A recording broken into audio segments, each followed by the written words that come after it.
Hi, and welcome to A Sunny Book Nook. My name is Sunny, and today I am bringing to you my February wrap up. I apologize for getting to this so late, but sometimes that's just how it is. I have quite a few books to talk about. I think I read 12 books in February, if I'm recalling correctly. I am just going to go from, as usual, what I read at the beginning of the month into what I read at the end of the month. First book I read in July. July? Why did I say July? First book I read in February, which was Black History Month. So I read primarily Black authors, with the exception of, I think, 2 books. And I'll explain why when I get to those. But Golden Gulag by Ruth Gilmore. The full title is Golden Gulag, Prisons, Surplus Crisis, and Opposition in Globalizing California. This is sort of an academic text, but it is pretty popular, and it's a seminal sort of prison abolitionist study of geography. It is available as an audiobook, and that's how I listened to it. I really, really enjoyed this. I learned so much. I think that Wilson Gilmore really puts forth arguments that are undeniable in the way that she articulates the construction of California's prison system and its relationship to labor surpluses and labor extraction and the purpose of prisons and how they operate within the sort of global economy. And then also looking at how mothers of incarcerated people organize around abolition and in opposition to building prisons in their cities and in their towns.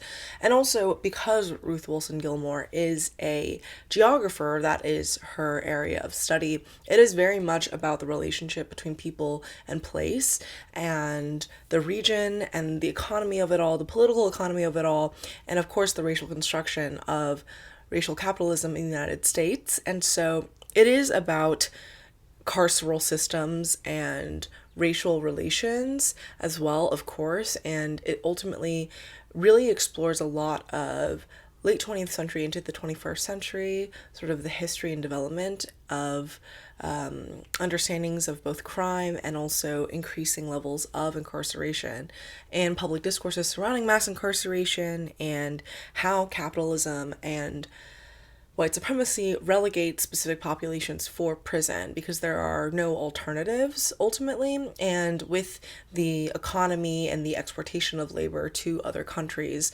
outside of the US with NAFTA and with imperialism and globalization, it really goes into a lot of things, but it's not so dense and academic that it's not readable. Like, it is still ultimately a very readable book, and you will learn a lot reading about it. So if you are someone who cares about incarceration and the prison industrial complex, cares about white supremacy, racism, capitalism, and you oppose these things, this is a book that you really should read. It's a 5-star read for me, of course. I learned a lot, and I think that the argument is really sound.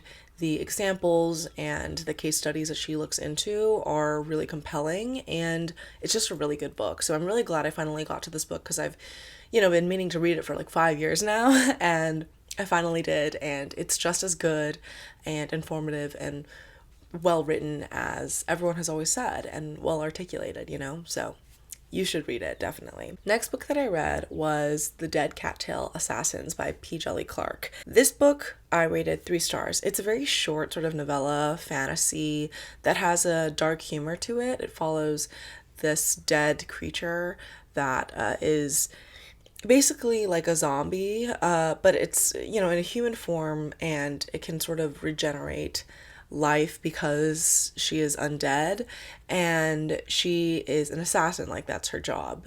The pact she made when she was alive and before she died and became this sort of zombie assassin creature, although she hates that word, in that pact that she made, she basically gave up her afterlife or her post-death body and self to work for some sort of master of the underworld or the spiritual realm, and delivering death. And so she gets this assignment one day to go kill someone who's like locked up in a tower. But when she goes to kill that person, she realizes that that person is herself. It is her younger self. And she's like, oh, I can't do that. Like, I don't want to do that, and I'm confused because the rules of assignments and who gets what and why I have to kill someone is usually pretty clear, but here it's not. And so we see her as she tries to figure out what's going on. She teams up with her friends, and this book has a really like quirky and fun type of tone, and it is quite whimsical, even as it is pretty dark and gritty. And the sort of guild of assassins that our main character belongs to and has to contend with in trying to, do her job, which she is contractually and she is obligated to kill any mark that she is assigned. And so she has to deal with getting around that and how she has to navigate not being able to complete her job and what the cost to her that means. And I think the sort of bodily flesh elements of this fantasy novella is also really interesting because the way that this world works, when you are sort of an undead assassin, you don't really feel pain the way that other like alive people do. And also the city itself is a real landscape that we like trek through and we see a lot of. And it was cute, it was fun, it was a short, easy read. I listened to the audiobook, which was really good, and I rated it 3 stars. I didn't think it was anything too like fantastic, but it was quite fantastical, if that makes sense. And yeah, I liked the sort of lightness of it, even though it was pretty high action. And again, it has to do with like the undead and killing people. So yeah, but still fun and quirky with it. The next book that I read was Popisho by Leone Ross. This book I've had for many years now, and it is, I think it's been renamed something else. I don't know, but it's set on a Caribbean island called Popisho. It is a fantastical island. It's a made-up Caribbean island. It doesn't exist in real life. But the economy and the politics of this island are definitely, they definitely resemble sort of existing governments. And it is an island where every child that is born on this island has some sort of magical ability.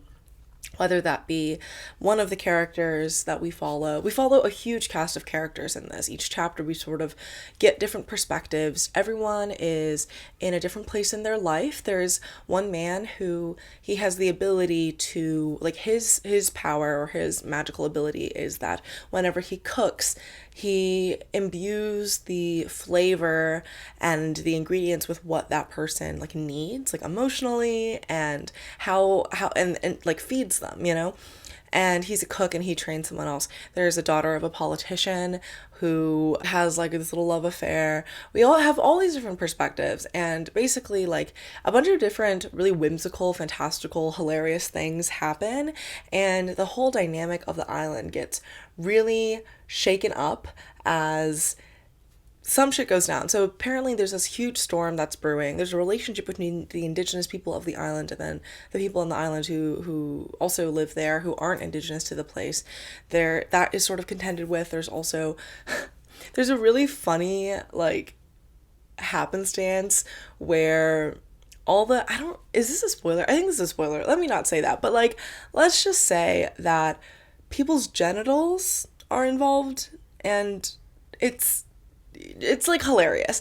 And also the way that it's written is kind of a little bit in dialect, or at least in sort of the dialogue. It's definitely a sort of patois, and that was really cool. The audiobook is really good as well because of the patois and the pronunciation and syntax of this writing. It really conveys the reality of this fictional Caribbean island and the characters that populate it. It really has a lot to do with like gender and class as well, in terms of the ways that it's pretty whimsically explored, and yet there's a real heart to it. There's a real empathy in the narrative, and there's a big storm that's coming. And we also get like the greedy politician and his wife, and then like the radio co-host. Like we get all these different characters, and it comes together in a real way. It's really about community and love. And there's this one, the daughter of the politician hasn't gotten her powers, and so she is sort of like, everyone thinks she's delusional because she is convinced that her power is flight, and but she can't fly at the moment, so everyone's like, girl, what are you talking about? There's also a character who has the ability to heal illness and sickness, but she feels frail, and she's, well, okay, so she is struggling to get pregnant, and so everyone is kind of judging her because, you know, it's a real like small town type of vibe where everyone knows everyone, everyone's always up in each other's business, and there's just always tea to go around. And I think like there's a real warmth in that, and the way that this portrayal of magic as integrated into the society and deeply embedded within Popisho as an island is so interesting and so cool. I liked this book a lot. I rated it 4 stars. I think it's a really solid novel for anyone who's interested in this sort of magical realism in an island setting that feels very tropical and warm and hearty. It feels a little bit meandering in some places, and I couldn't quite follow everything that was happening, and it felt like it dragged a little bit, but then like past the halfway point of the book, like things start really picking up in a way that's like, oh my gosh, I can't believe this is even happening right now. And yet it is, and it's really funny and fun. But again, like there's a real denseness to it as well. And it's an authentic portrayal of a sort of island community that is really full of love as well. And I liked it a lot. So 4 stars, you should pick this up. I haven't heard anyone else talk about it.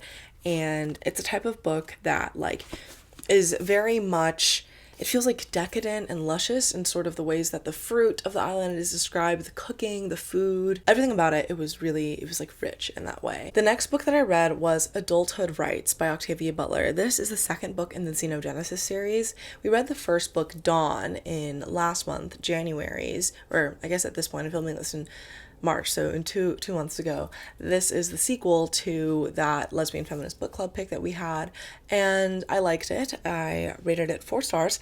I thought that it was really interesting in how it explores the sort of second generation of the ship dwellers, or the humans that were revived by the aliens. It explores, again, the relationship between aliens and humans in this world, and the sort of dynamic that occurs when there are humans that are attempting to live on their own without the help of the aliens, or without the Oankali sort of involved. But because the Oankali have sort of genetically changed humans into being unable to reproduce without Oankali involvement, there is a real sort of politics around reproduction here, and the fact that the humans who, the resistors, I think is what they're called, or I forgot what they're called, but the communities of humans who live on Earth now and have tried to, you know, take space away from the Oankali and the Oankali human settlements, they are really struggling with the fact that they are unable to produce the next generation. And so they're like, what's even the purpose of living? Like, we're building these communities and buildings with, you know, the very basic tools that we've constructed in this very primitive sort of new rendition of Earth. And yet what sort of the purpose? We can't have children. We get the perspectives particularly of Lilith's child, and Lilith being from the main character from the first book, and also the legacy of Lilith and the way that she was perceived from the first book and within that narrative, and sort of the fallout of that. We get these characters that we saw in Dawn, and yeah, I liked it.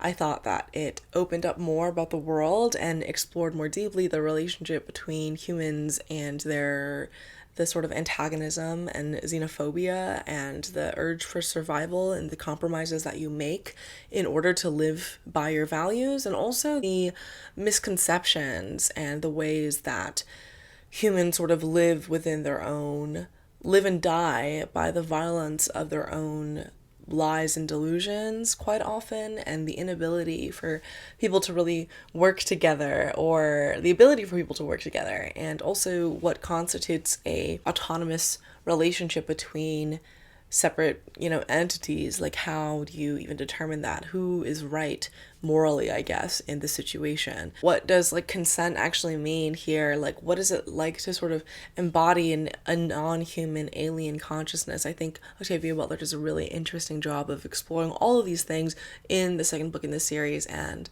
I liked it. So 4 stars. I don't know if I'm gonna finish the last book in the series. I think I started the audiobook and then I was like, ooh, it's getting a little too weird for me, for my mind at this very moment. So yeah. The next book that I read in February was I Love You So Much It's Killing Us Both by Mariah Stovall.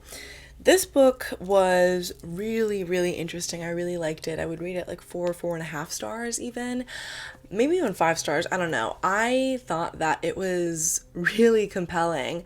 It is about a black girl from, I'm forgetting where exactly, but she goes to school across the country to UCLA, and she is really, really invested in punk music and like what counts as punk and this sort of subculture. Her parents are divorced. She's like experiencing the fallout of that and like them getting back together and all this. At the center of the story is her relationship to her best friend.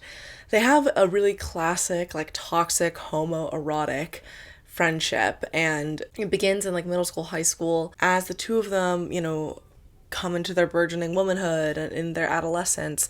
They are in each other's orbits as they like pursue these different guys that they get with. And our main character is so weird. Like, she has a real inability to like be, I guess, like normal in a way, and you can see it in, because we're in her head the whole time, like how she interacts with other people, and her dialogue is just so strange. She's so alienated and isolated from the world, I think. And basically, her best friend is this white girl who has a really severe eating disorder, and her parents are very wealthy. She's been sent off to rehab, like probably multiple times in treatment, and she is anorexic. She's really like addicted to starving herself, and our main character, who doesn't have that experience, she's not anorexic, but then when she goes off to college and she has all this distance between them, in a real, like, you know, the actual distance, and then also the distance of friends who like grow apart from each other, the two of them, she ends up sort of like adopting her best friend's eating disorder. So it's really darkly hilarious as well, like the way that these two women interact with each other, and, you know, as young girls interact with each other as young women.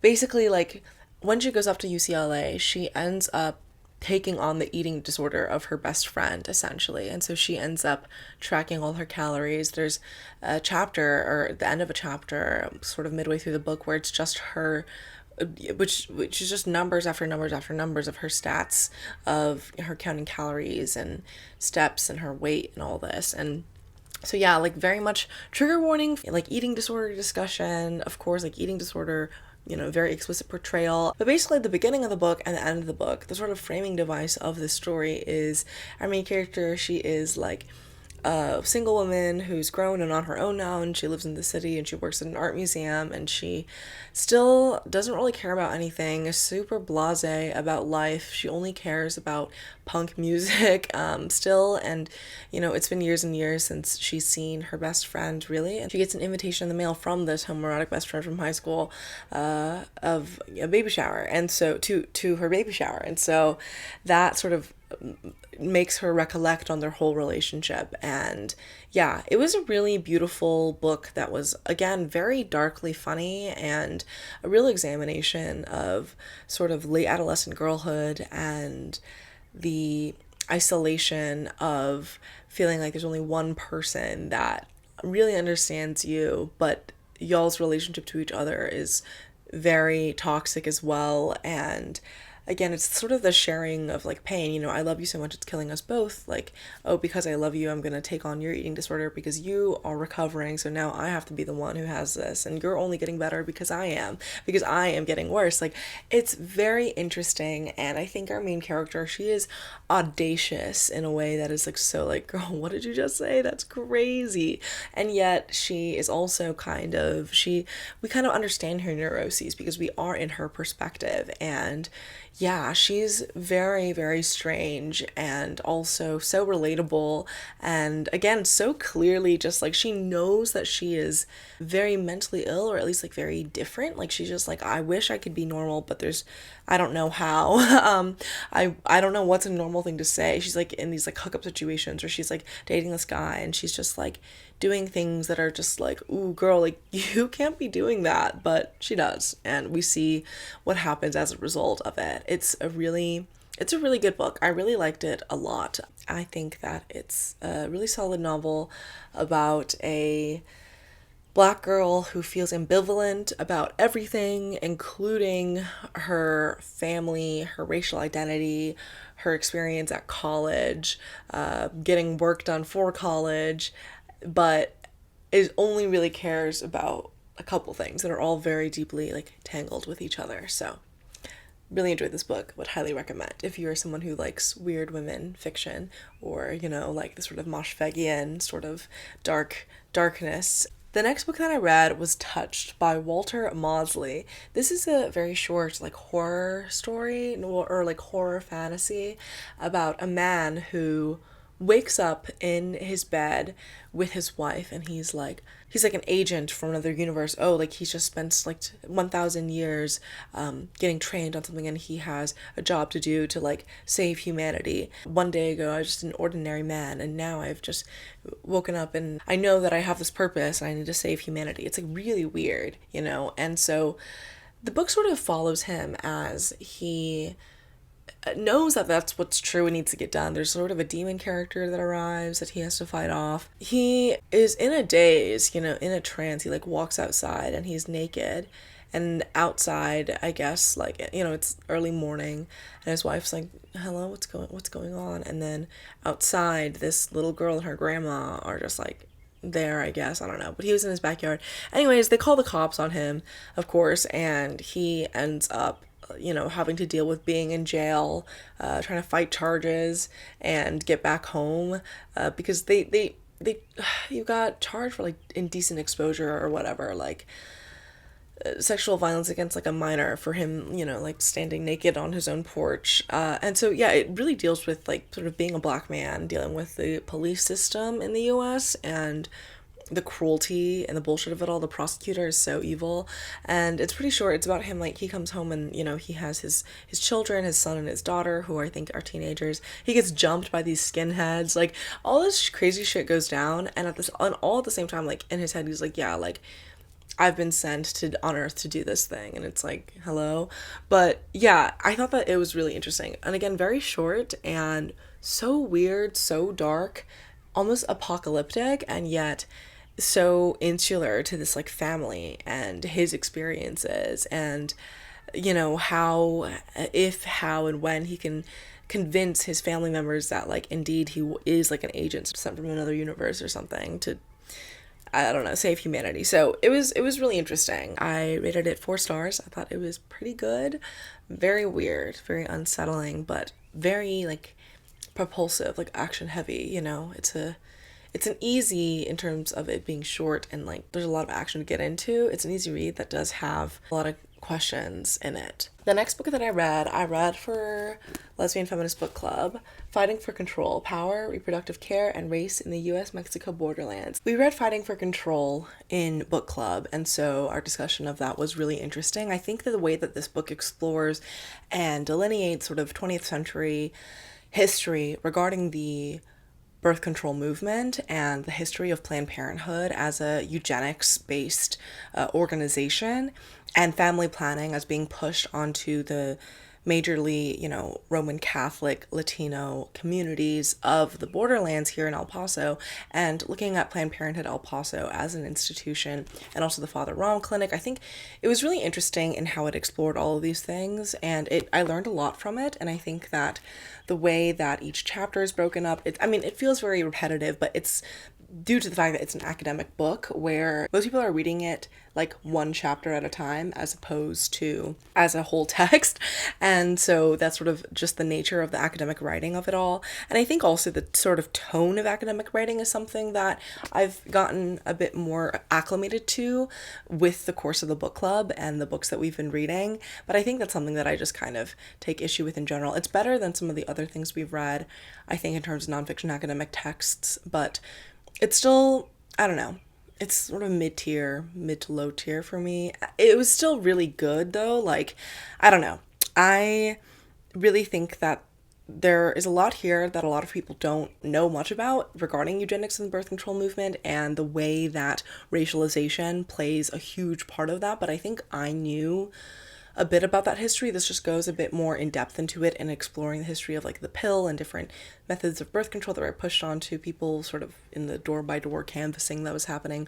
Really interesting. I rated it like 3 stars. So you should read it if you want to know more about, you know, the US-Mexico borderlands and the history of the reproductive control that different organizations sort of tried to push in, you know, mitigating population control and also maintaining a certain population of laborers. And yeah, but I think like this book is a little bit too sympathetic to Catholicism in a way that was like, I don't know, you can tell that the author herself is Roman Catholic, basically. But this is the first book by a non-Black author that I read in Black History Month in February. So the next book that I read was Becoming Abolitionists by Derecka Purnell, Police Protest and the Pursuit of Freedom.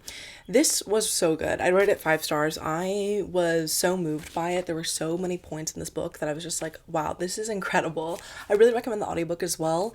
And I think that, you know, it functions as a memoir a lot because Derecka Purnell talks about her whole experience growing up in St. Louis, which is where I'm from and where I live, where I'm filming this from. And she talks about sort of the racial divide within the city, the police violence, and her experience during the Ferguson uprising, and her experience as an attorney, the way that why she pursued law, her childhood growing up in St. Louis, and the way that the military industrial complex and sort of military recruiting tried to, you know, get at her, and sort of the poverty and the exclusion and the violence of the criminal legal system, and the different organizations that she's worked with and different activists that she's known and learned from, and how she came to abolitionism as a political practice and standpoint, and how anti-capitalism and feminism are so tied up with that, and how she had to confront her own prejudices in so many ways in articulating these politics that she has developed. I mean, Becoming Abolitionists is itself the title that, you know, describes exactly what's happening in this book, which is how she became an abolitionist and why we can all become abolitionists. It's something that if you are someone who cares about racial justice and poverty and, you know, mitigating the class differences in this country, and also in destroying sort of global systems of repression. She talks about a lot of these things and sort of the learning that she's done, the ways that she responds to or connects these different aspects of gender violence, environmental violence, of course racial violence, with abolition as a project and a political vision. It's very good. I highly recommend this, and I highly recommend the audiobook as well.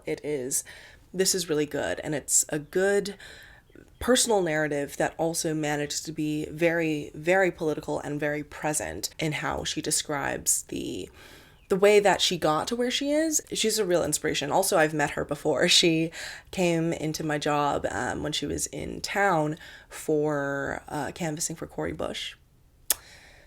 Rest in peace to that campaign. God, terrible. But yeah, she's awesome. And also the way that she describes being a mother and contending with the gendering of her children, trying to raise her children and her relationships.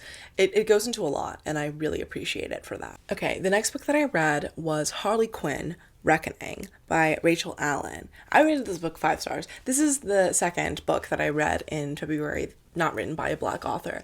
And I read this because I'm working on a project right now, writing about clowns, and I love Harley Quinn as a character. And I think that this young adult interpretation of Harley, where she is a high school student, or she just graduated high school, she's like on her gap year, and she's in this sort of scholarship program or scholar program, research program for underserved, underprivileged communities in Gotham to access Gotham University's resources. And so she's a real STEM girly. Like, she's in these labs, she's working with these grad students and professors in doing research about the sort of psychological and like chemical makeup of Arkham Asylum's criminals, including, of course, the Joker. And she ends up becoming good friends and then girlfriends with her friend and lab partner, this girl that she knows in the lab that she works in. And this book really deals with gender violence, both the reality of sexual assault on college campuses and also the misogyny and the violence that women in STEM face. This book is dedicated to women and girls who are pursuing STEM, and I think Rachael Allen as an author is herself a neurologist, or she studied neurology, and I think like that is very clear in the ethics of this book. Like, it is very much about a young girl who ends up creating a girl gang with 3 other girls, I think, who then start to, beat up and humiliate and destroy the reputations of men who have harmed women on the campus. And they start uncovering more and more dark stuff at Gotham U. It's also very dark. It's tragic. Like, one of the girls in their girl group is murdered, and another girl, her girlfriend, or eventually her girlfriend, she in the very first scene, Harley walks into the lab, and her girlfriend is like passed out, slumped, and so she's like, oh my god, like, what's going on? And so we see it kind of flashes back into the development of this group, this little girl gang, the way that police investigations are playing out now, and how Detective Montoya, who I think this book was released in, I think, 2022, I think, but you can tell that there's a real inspiration drawn from the Birds of Prey movie, which I love. It's one of my favorite movies of all time, and it also, it has those classic like DC characters within this world, but of course it doesn't center around Harley's relationship to the Joker, because she is a teenage girl and he's like a criminal mastermind. And I mean, she does have these connections where she's like trying to get a sample of his hair so that she can, study him, and she has a real fascination and attraction towards him. And she also has a really terrible home life. Her father is very emotionally and verbally abusive, and he's an alcoholic, of course, and her mother died when she was young. So this is a different rendition of the Harley Quinn origin story than, other graphic novel and comic books. But that's the beauty of like the superhero franchise situation, where you can just take the character and sort of the vague elements of her story and reconstruct it in a way that's suitable to this audience, which is young adult. And it is very much a feminist and queer young adult novel, and I really, really appreciate it for that. I would rate it 5 stars or 4.5 stars. I think that the way that the author deals with perhaps like race could be improved upon, but I don't know. I think in general it was pretty good, and I don't know if I want to continue with the series, but I really liked this beginning to it, and I think that it is a really empathetic and fun, while still being very dark and real in terms of the way that it deals with what teenage girls and women in STEM have to deal with every day. It explores it with sort of tenderness and with a real respect to Harley Quinn's, like, her psychology, and the way that she is very much like an ADHD girly who is also involved in gymnastics still. Like, she's on this gymnastics team, and again, she is low income, and she dealing with all of that with the pressure of living at home with her fuck-ass dad, and being on this campus in this sort of elite university space, and her trying to pursue the scholarship for next year when she wants to go to college, and all this. I think she's just a brilliant young woman as depicted in this book, and also as a character, and it's great. I really liked this. I would highly recommend it if you are into, women in STEM, girls kicking ass, that type of story. So I liked it a lot. The next book that I read was The Wedding by Dorothy West. This book was so crazy good. 5 stars. I wrote a full-length sort of review on my Substack on Loop, which is always linked down below if you would like to check that out and subscribe. You can subscribe to the paid tier or just for free articles like this one. The paid tier does really help me in terms of, compensating me for my labor, both for this channel and of course in my writing. And I do create newsletters and specific articles that are for, paid tiers only. But anyway, so the wedding, I thought this was so good. You can just tell that, Dorothy West is like an icon of the Harlem Renaissance, that literary era, and she sort of helped like found it and create it in a way. Like she was one of the what's like the sort of like flagship like leaders of it, and she also is really in this book exploring the legacy of a family. We get this family tree at the very beginning of this book, and we explore like all these different relationships over the course of this very short novel, and it's so emotionally compelling. It centers around the wedding, a wedding between a young woman and her white fiance. And this young woman, her family legacy, she's Black, but she's pretty light, and it's because her grandmother is a Southern White Bell plantation owner, or was, before the Civil War ended and the South lost when she was like 7.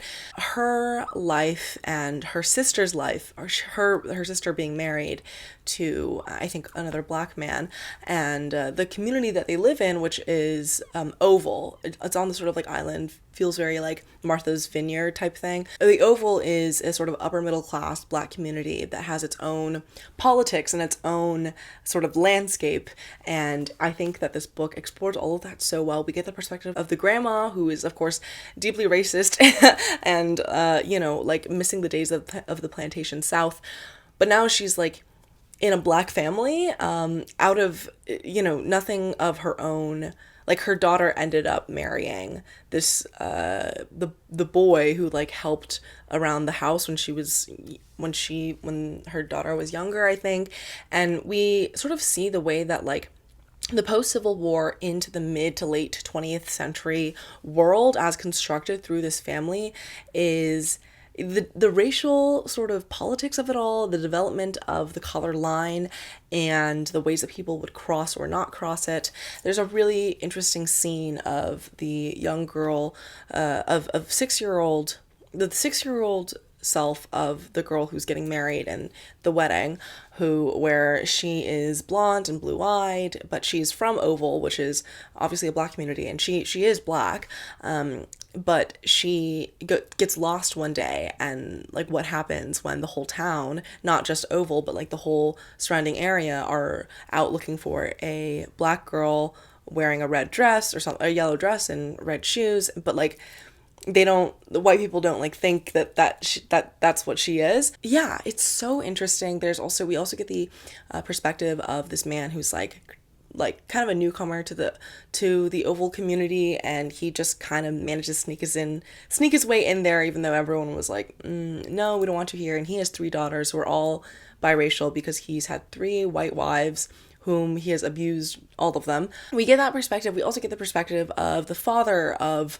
the girl who's getting married, and his father, and where they came from, either being the pastor or the preacher, like a sharecropper illiterate from the South who then finds this woman. And like, yeah, it's just so interesting. Like, if you like The Vanishing Half by Britt Bennett, or Passing by Nella Larson, or any sort of multi-generational family saga in the US, this is a book you need to read, because this is a book that is both a product of something like Passing by Nella Larson, and also the progenitor of this sort of multi-generational family saga type of story, I think, that we see as very contemporarily popular. And this was a bestseller when it was released in the 90s, and I can totally see why. It's very readable. It's very approachable, and yet it explores so many things with such depth and grace and empathy, and each character is treated with respect, and the writing is also very beautiful. But if you want to know more about my thoughts on this and some direct quotes, check out the On Loop article. The next book that I read in February, the second to last book, was Elite Capture: How the Powerful Took Over Identity Politics by Olúfẹ Táíwò. This book was a short to nonfiction book that I would highly recommend you read. I rated it 4 stars, mostly because it talks about a lot of things that I am pretty familiar with, but I think not enough people quite are. He approaches critiquing and analyzing and sort of the purpose of identity politics from the left. And I really like the chapter where he talks about the conception of trauma and racial trauma, or any type of trauma, as like empowering, or the purpose of action. And he sort of takes issue with that in a really interesting and compelling way that I very much agree with. I think that the way that he talks about how the impetus to like include more people at the table, like to, pull up more seats or whatever, is ridiculous when like really the whole table shouldn't be there. And also like, tokenizing or representing specific people from as a sort of the sample from a larger minority group is unfair and also quite unserious. I think the way he talks about like how we should like center or listen to these voices and what that really means, and how it often politically is a failure and fails us, is very compelling and true. I think like elite capture is a very succinct summation of a lot of the issues that me and many other people have with the development of identity politics as we know it today. And, his general argument about how the elites took over identity politics is really compelling and I think true. So you should definitely read it. I liked it a lot, and I liked what it had to say, and I liked the way that he incorporated different types of Black radical thought and Black Marxist thinkers and Marxist and feminist thought in general, and sort of coalesced it in a way that I found was really good. And then finally, the last book that I read in February, or the last book I finished, was The Ones Who Don't Say They Love You by Maurice Ruffin. This is a short story collection, and each short story in it is pretty short. I rated this book 3 stars. So I've had this on my shelf for many years now, and I finally got around to it this Black History Month, and it is very much a New Orleans book. Each story is set in New Orleans and the aftermath of Hurricane Katrina, the reality of storms, and the reality of impoverished Black communities, and also the tourist world of New Orleans. It's all really compellingly done and constructed. It's very I think there are some snippets, some stories that feel like almost like flash fiction, and then other ones that are a bit more drawn out. And I think also, like, again, this author uses vernacular in a really cool way. I would recommend the audiobook for that reason as well. Like the way that these different characters interact with each other feels like the voice of the New Orleans dialogue is really there, and of course the landscape of the city itself, and the ways that different people from various backgrounds, whether that be an unemployed professor or a sex worker or woman who's trying to make enough money so that she doesn't have to sell her house in a rapidly gentrifying, historically Black neighborhood. All these different stories are really interesting, but I think like some of them really worked for me, other ones didn't. A lot of them felt too abrupt in the ending or inconclusive, I guess, and I think that's one of my issues with short stories. Sometimes I love a short story collection, but I think this one wasn't as effective or successful for me as a reader because of the fact that the different stories seem to kind of trail off a lot of times, and some of them were just too short for me to really get dragged into. So yeah, but it was really, it was well written. It's a well constructed short story collection, and if you're interested in the sort of regionality of it all, the way that these characters are rendered with a lot of heart and humanity in a way that you don't see a lot, I think, in fiction, that doesn't reduce people to the sort of stereotypes of Black impoverished Americans in the South, like in New Orleans and Louisiana. I think this book does that in a way that feels quite big-hearted and real. Like it really tries to grasp at the psychological realness of these people's lives and the realness of people's struggles and how they have to face the reality of this collapsing environment and racial violence. So it was good. You can also definitely tell that this is a male author, so there's that as well. But anyways, yeah, I liked it. I would recommend it, but it wasn't a favorite. So it's more of like a 3.5 star. And it also took me a long time to get through this. I think that's also why I'm sort of docking some stars, just because like it wasn't as compulsively readable as I find a lot of short story collections to be for me, because I do love a collection. It took me like the whole month or like 2 weeks. I don't know. But that's basically half the month. It took me a while to get through this. So Yeah, but it was good as like a craft element thing. Like, yeah, that it's undeniably there. So I liked it, but, and I would recommend it, but it wasn't like a fave. So, anyways, those are all the books that I read in February. Please let me know if you've read any of these books down in the comments and what your thoughts on them were. And if you're interested in any of these books, if you haven't read them before, I would love to know. And you know, it's the end of it's been the end of Black History Month, and now we are in Women's History Month, which is really exciting. And so this month of March I am going to be reading all women writers, and with a real focus, or an attempt at focusing on women's history as well. So wish me luck on that TBR. I'm not great about TBRs. I've always said this on this channel. Like, I think like that's why with specific months being like relegating February, for example, to reading exclusively, hopefully with some exceptions, Black authors, and with March now reading exclusively women authors, perhaps with some exceptions, but I don't know. I don't really read that many male authors in general. I think we should all read, of course, Black authors and women writers all year round, but I think like these sort of like holiday monthly specific TBRs are also cool. And so that was my wrap up. I hope you enjoyed, and please like this video and subscribe if you would like to, and I will hopefully see you in my next video. All right, bye-bye.